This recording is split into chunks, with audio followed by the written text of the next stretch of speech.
Welcome to Can You Do Me a Flavor? Let's get right into it. Today we're making guacamole. Now it was 2010 was the last time I made a video on how to make guacamole, a long time ago.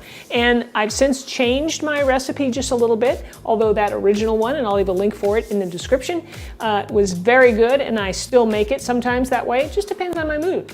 This one, we're going to be using some lime juice, which I didn't use in the other one, and some red onion and another ingredient that I'll show you in just a bit. I'm also going to give you 3 tips for the best tomatoes to use, how to remove the avocado seeds safely, and the best masher to use.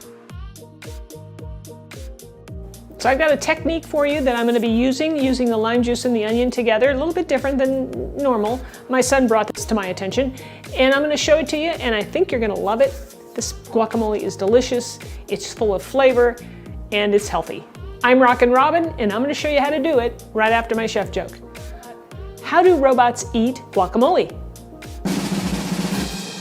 With computer chips. So the first thing we have to do in making some really good guacamole, and to try our new technique out here, is to I'm using red onion. Okay, and we're not going to use too much. I'm only going to be making 2 avocados worth today, but you can certainly double that, triple that, whatever you need to do. So I'm going to take our red onion and peel it. And I like to go with the super fine dice. Now if you've seen my videos before, you know that I am the queen of the super fine dice. I think it makes the dish better because you don't get these big old giant chunks of onion in just a few spots. You get a little bit of onion everywhere. And we're going to chop this up, and then we're going to use what we think is appropriate. You want to chop this nice and fine so it looks something like this. We'll place our onion into a bowl, and then we're going to bring on the lime. Now I've got myself a nice lime here. We'll give it a nice roll to kind of release some of those juices. Cut it in half, and then we're going to place it in here and just squeeze that lime juice right over those onions. And we're going to let this sit for probably 20 minutes. You want to put enough in there to fully submerge the onion. So take a spoon and give that a nice stir to make sure everything's covered. Now what the lime juice is going to do is to mellow out the flavor of the onion and just kind of like almost cook it. All right, here's chef joke number 2. My friend called and said, hey, don't forget to bring all the ingredients to make some guacamole tonight. And I said, well, that's okay, you know, but the only problem is I don't avocado. While we're waiting for those onions to marinate in the lime juice, we're going to go ahead and cut up some other things. Jalapeno is one of the things we're going to do. Now you got to be really careful we don't touch our face when we're doing this, because the little oils from this will really burn your eyes and just irritate your skin, so be really careful. So I'm going to cut them in half again, and then I'm going to take out those seeds. If you like it really hot, you can leave that in. All of this stuff is where the heat is. I usually take all the seeds out. Now, an alternative to using jalapeno, let's say you don't like jalapeno, you don't want it in your guacamole, you could leave it out entirely. The other option is you could put in some hot sauce. I would put in something like, you could do sriracha sauce, you could add Frank's hot sauce, or any other, you know, if you have another favorite, you can add that. And just start small, put a little bit in, like, you know, maybe a teaspoon even, and then taste it, and then just add more according to, you know, your taste buds. Then I like to cut these into strips, nice and small. Again, I'm the super fine dice queen, so I want a little bit of this, you know, in all of the guacamole, not just a few big large chunks. And we'll just line them all up and chop away. Now that's pretty small, but I like to take it even further. So I run my knife through it again. And here we have the super fine dice. Okay, so let me wipe up my board here, and then we're going to start working on our tomatoes and talk about the avocados. I'm using 2 Hass avocados here, and you want to make sure they're ripe where they give a little bit when you press on them.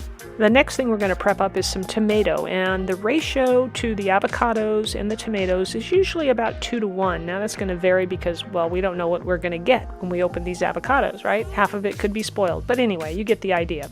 And you can double or triple this recipe. I'm just going to cut this tomato in half, remove that stem area, and then we're just going to chop this up. Now the best tomatoes you can use for guacamole are homegrown tomatoes, and if you have them, you definitely want to use them. But in the event of, whatever season you're in, Romas seem to work really well for me. They don't have as much water in them as some of the others. Vine ripened tomatoes are also good, as they seem to have a little bit more flavor and sweetness to them. Here's how fine you want to chop these. They're small, but they're not too small, and they're, of course, not too big either. Now we're ready to put this all together, so I'll place my tomatoes into a bowl, and we'll get into the avocado. It's always a gamble when you get avocados, right? I mean, you never know if it's going to be beautiful inside or it's going to be, some brown spots that you have to take out. So let's just see what we got here. This looks absolutely beautiful. There's no black spots at all, and if you had them in there, you just want to take your spoon and scoop them out. But I got lucky. My second avocado is just as perfect. So here's the easiest and safest way to get the seed out of the avocado. Set it down on the board, then whack it with your knife, twist and turn the blade away from you, and then squeeze the seed off. So go ahead and scoop the avocado into the bowl with the tomatoes. Look how good this looks right now, even before we add all the other ingredients. Okay, so now with the onions, I've got a slotted spoon here, and I'm only going to I'm going to drain out the juice because I don't want that much, and I'm going to sprinkle in my onions. So I'll get a little juice in there, that's fine, but I don't want to put all of the juice I put in there because that would just make this whole thing a big mushy mess. And it would be too much lime juice. So put in, what you think. Same thing with the jalapeno.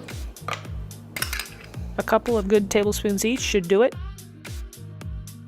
Before we mash the guacamole, I want to talk to you about what type of masher to use. I think this is the best kind because it's got bigger open holes between, like the grates, and not the round one that's really small, because this style is going to leave more chunks in your guacamole if you like that. It really works the best, in my opinion. Now it's time to mash the guacamole just like you would the like button if you're enjoying this video. I haven't added the salt yet, but I just want to get an idea of if I need to add a few more ingredients or not, depending on how it all, works out. Okay, let's get some salt in there, add a fair amount, and then mix it all together and give it a taste. As I expected, I need to add a little more salt, but I'd rather add too little than too much. The best way to eat guacamole is with a chip. You see those nice chunks of avocado and just the right amount of tomato, onion, and jalapeno. Marinating the onion in the lime juice is the perfect way to go. It's not too much lime and it mellows out the onion. Thanks for joining us in the kitchen today to create this delicious homemade guacamole. Hey, if you enjoyed this recipe, don't forget to give us a thumbs up and subscribe for more mouth-watering recipes to elevate your culinary skills. Until next time, happy cooking!